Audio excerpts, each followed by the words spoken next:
వసంత పంచమి సందర్భంగా గోదావరికని శారదానగర్ శిశు మందిర్లో సామూహిక అక్షరాభ్యాస కార్యక్రమ నిర్వహణకు సన్నాహాలు చేస్తున్నారు. ప్రతి ఏటా వసంత పంచమి రోజున ఇక్కడ సామూహిక అక్షరాభ్యాస కార్యక్రమం నిర్వహిస్తూ వస్తుండడం ఆనవాయితీగా కొనసాగుతుంది. ఈ క్రమంలో ఫిబ్రవరి 3వ తేదీన వసంత పంచమిని పురస్కరించుకుని శిశు మందిర్ ప్రాంగణంలోని శ్రీ జ్ఞాన సరస్వతి మాతా దేవాలయంలో సామూహిక అక్షరాభ్యాస కార్యక్రమాన్ని నిర్వహించేందుకు అన్ని రకాల ఏర్పాట్లు చేపడుతున్నారు. సామూహిక అక్షరాభ్యాసం సందర్భంగా వేద బ్రాహ్మణులచే హోమం కార్యక్రమాన్ని నిర్వహించడంతో పాటుగా బాసరలోని శ్రీ సరస్వతి మాతకు అర్చన చేసిన కుంకుమను మాత చిత్రపటాన్ని పూజలో పాల్గొనే భక్తులకు అందించనున్నట్లు పాఠశాల అధ్యక్షులు బంక రామస్వామి చెప్పారు.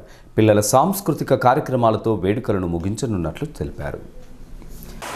హిందూ బంధువులందరికీ నమస్కారం. తేదీ 3/2/2025 సోమవారం రోజున వసంత పంచమి సందర్భంగా మన గోదావరికనిలో ఉన్నటువంటి ఏకైక జ్ఞాన సరస్వతి మాత ఆలయం మన గోదావరికని శారదానగర్ శిశు మందిర్ పాఠశాల ఆవరణలో ఉండడం జరిగింది. ఈ యొక్క దేవాలయంలో వసంత పంచమి రోజు సందర్భంగా చిన్నపిల్లలకి అక్షర శ్రీకారం చేపించే కార్యక్రమం ప్రతి సంవత్సరం నిర్వహిస్తూ ఉన్నాము.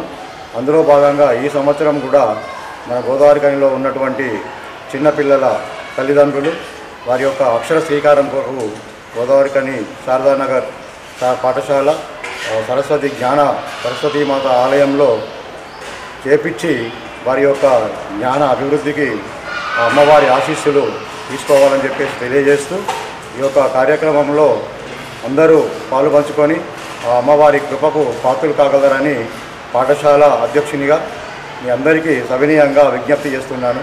ఈ అవకాశాన్ని గోదావరికని పారిశ్రామిక ప్రాంత ప్రజలందరూ కూడా సద్వినియోగం చేసుకోవాలని మరొకసారి తెలియజేస్తూ కార్యక్రమంలో బాసర సరస్వతి అమ్మవారి ఆలయం నుంచి వెళ్ళి తెప్పించినటువంటి కుంకుమ ప్రసాదము మరియు అమ్మవారి చిత్రపటాన్ని కూడా బహుకరించడం జరుగుతుంది. ఈ యొక్క కార్యక్రమంలో వేద బ్రాహ్మణులచే ఈ యొక్క కార్యక్రమాన్ని నిర్వహిస్తూ అదే రోజు హోమం కూడా నిర్వహించడం జరుగుతుంది.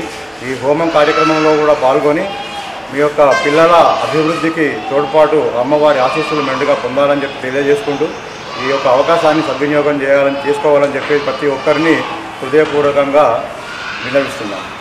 కార్యక్రమంలో పాఠశాల సహ కార్యదర్శి బైసా రఘుసింగ్, దుర్గాప్రసాద్, దేవేందర్ రెడ్డి, ప్రధాన ఆచార్యులు శ్రీధర్ రాజు తదితరులు పాల్గొన్నారు.